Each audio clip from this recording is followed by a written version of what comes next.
get you to the latest on Hurricane Florence, but first we have breaking news tonight coming from Jessamine County. That's where a death investigation is underway after a body was found. Officials say the body was found this afternoon on Pekin Lane in Wilmore. LEX 18's Jacqueline Nye is live at the scene with the latest developments. Kevin, Nancy, several investigators are here, some of them just beyond the yellow tape here, taking pictures, and others are just down the roadway canvassing the area, looking for any evidence that could lead them to answers. A man who lives here on Pekin Lane says his neighbor smelled something off near the creek and then saw a body lying in a culvert. The man tells me his neighbor then ran to get him, and that's when he came and looked for himself, and then they called police. He says he's lived on Pekin Lane for 45 years and has never seen anything like this. I mean, I was waiting on my grandkids. I couldn't believe what she said. You know, there's a body down here, and sure enough it was. Now, the Jessamine County Sheriff's Department says it's too early in the investigation to determine a cause of death. Covering the news live in Jessamine County from the LEX 18 mobile newsroom. Back to you. Hurricane Florence is threatening millions of Americans in the southeast as FEMA warns that this is an extremely dangerous storm. Let's give you a live look at Surf City, North Carolina as Hurricane Florence begins to batter the coastal Carolinas. In South Carolina, more than 400,000 people have evacuated the state's coast, and more than 4,000 have taken refuge in shelters. Wind speeds have decreased over the past several hours, but FEMA warns several other dangers still remain. Here's why North Carolina Governor Roy Cooper says his state could get the worst of the storm. We're on the wrong side of this thing. This storm will bring destruction to North Carolina. Once Florence makes landfall, there will be storm surge, heavy wind, and rain over the next several days. Hurricane Florence has been slowly and gradually weakening over the past day or so, still coming in though at a Category 2 hurricane at this hour with maximum sustained winds at 105 miles per hour. It continues to inch closer to the North Carolina coast and now just 90 miles to the east-southeast of Wilmington, North Carolina. And yes, of course, hurricane force winds are important, but really the big story with Florence is going to be the torrential rain that is going to lead to historic flooding and also a catastrophic storm surge across the coastal areas. Now the outer bands of Florence are beginning to move further inland. It's been raining for several hours across the Outer Banks, where they are already dealing with hurricane force winds as well. But back here at home, the sun is shining. It's almost like we flipped the switch and we're also back to summer. Temperatures have been holding steady in the upper 80s for most of the afternoon, and that's where we stay even at this hour. And we're really just kind of in this snooze and cruise mode when it comes to summertime conditions. Still warm and humid and mostly dry through Saturday. Hurricane Florence, the big weather story though, as landfall is expected tomorrow morning across coastal North Carolina, and eventually some of the wind and rain will make it here into the bluegrass. We'll track that and more coming up in your full forecast in a few minutes. Thank you, Jill. Well, as Florence moves on shore, the window to evacuate is just about closed. Yeah, but many have already heeded the warnings to get out, and they're on the road as we speak. Mike Valenti heard some of their stories when they stopped for a break at a rest area off I-75. He continues the LEX 18 big story at 6. Time last week, a rest stop in Georgetown, Kentucky is probably not where some of the people here imagine they'd be.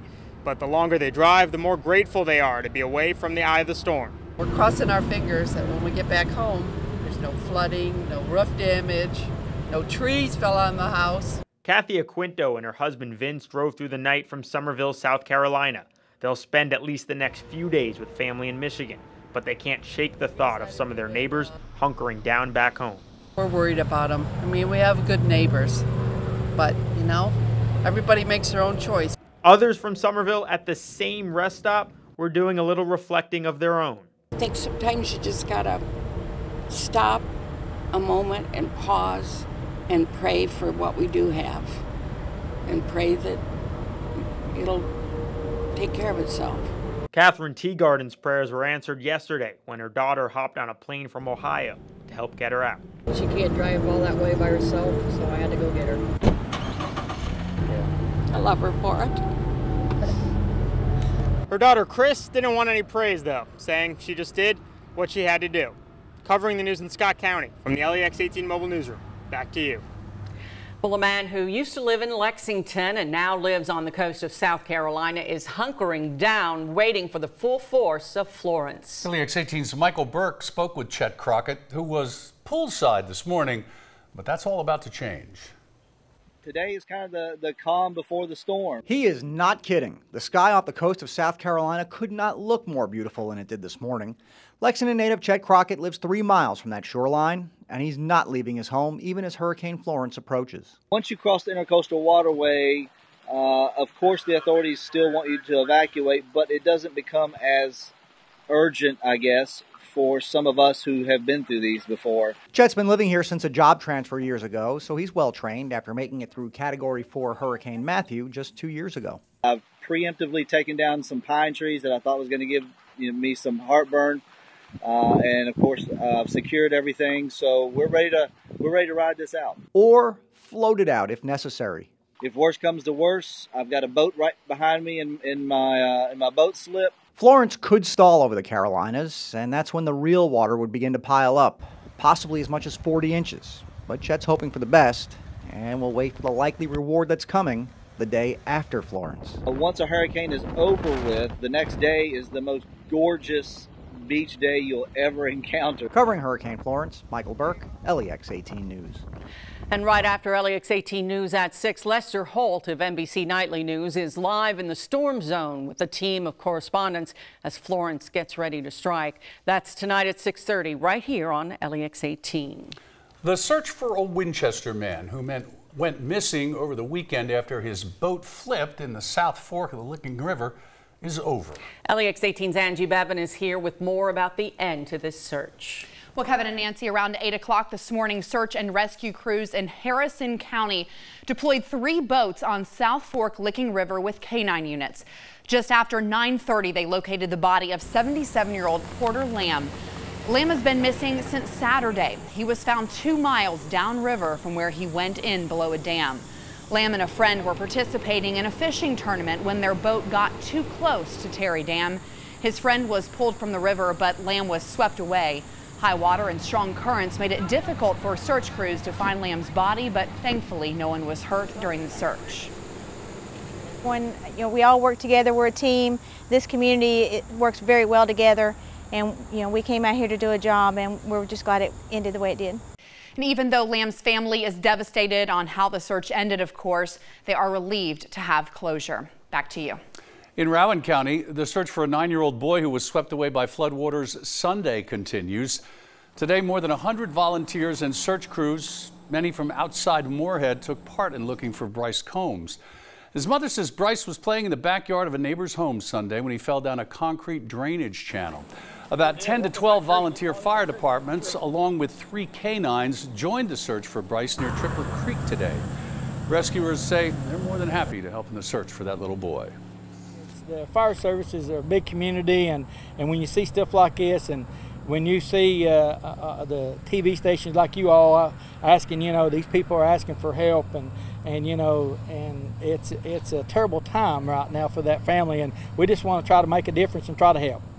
The boy's mother says she's grateful for everyone involved in that search. Police say a Georgetown robber didn't get very far when he held up a check cashing business. Around 1:30 today, police say Jesse Franklin of Scott County used a gun to rob the Cash Express on Paris Pike. But they add that his escape lasted less than 5 minutes. Georgetown police and Scott County Sheriff's deputies caught up with him near some railroad tracks less than a quarter of a mile away, where they also found the stolen money. Hurt, just perfect timing, right place, right time. Proud of our officers, great effort. Franklin is locked up in the Scott County Jail charged with robbery. He was a bad guy. That's how the Scott County Sheriff describes the man who critically injured one of his deputies. Well, tonight we're learning a lot more about serial bank robber Edward Reynolds, who died in Tuesday night's shootout with police. LEX 18's Lee Searcy has that story.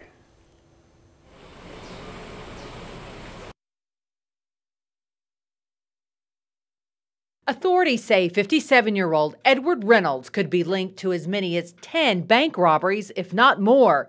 U.S. Marshals tell me in January and April of this year, he robbed the same bank and same teller in Cape Coral, Florida.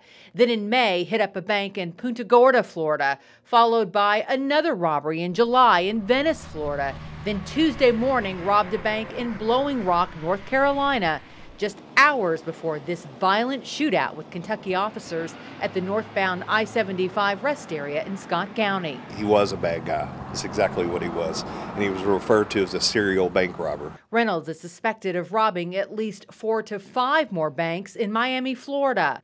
Police who investigated Reynolds' Tuesday morning robbery of the United Community Bank in North Carolina say he used the same M.O. as in other holdups. We spoke to a captain by phone. He raised his shirt and displayed a weapon tucked in his waistband. Blowing Rock police send their thoughts and prayers to Scott County Deputy Jamie Morales, who remains in critical but improving condition at UK Hospital. Our hearts go out to that deputy that was injured in Kentucky. We've all seen his photograph here in the Boone and Blowing Rock area. It's a very small community, and lots of citizens have expressed their concern and hope for his well-being. Covering the news, Lee Searcy, LEX 18 News. Lexington police are looking for the most wanted person of the week. Joshua Carl Campbell is wanted on charges of felony receiving stolen property and parole violation. Campbell is 6'3", weighs 140 pounds, and is 33 years old. Anyone who has information that could lead to his arrest is asked to call Crime Stoppers at 859-253-2020 or go to bluegrasscrimestoppers.com. There is a cash reward, and you may remain anonymous.